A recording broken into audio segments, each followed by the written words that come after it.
Good afternoon mga guys. For today's video, continue tayo ngayon sa paglilinis ng ating area. Guys, kasi araw ng Sabado ngayon. So wala naman tayong masyadong trabaho at babantayan kaya maglilinis tayo ng ating area.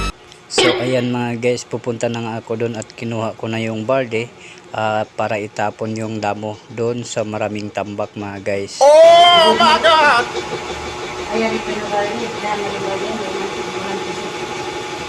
Yan mga guys, habang ako ay nagtatapon ng basura, si Lady Guard naman bunot ng damo para matanggal. Yan mga guys, dahil hiningi niya yung barde at binigay ko na sa kanya para lagyan niya ulit ng damo. Kinuha ko na yung isang barde doon at tinapon ko na rin doon sa tapunan ng basura mga guys. So ayan mga guys, pinulot ko na nga yung damo doon at nilagay ko sa loob ng barde.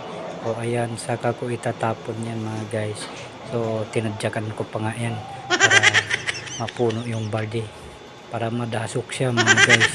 So ayan, binuhat ko na yung barde mga guys at tinapon ko na dun sa tapunan ng basura. Siyaka ako bumalik mga guys at inatid ko yung barde dun sa kasama ko na nagbubunot ng damo para mailagay niya yung damong nabunot niya dun sa loob ng balde. At yun, binuhat ko na nga yung ice kiss mga guys at tinapon ko na yun. So ayan mga guys, at bumalik na nga ako kasi wala na akong itatapon na damo. Kasi continue pa rin yung kasama ko na nagbubunot ng damo. Kaya ayan, continue pa rin ang pagbubunot ng aking kasama mga guys.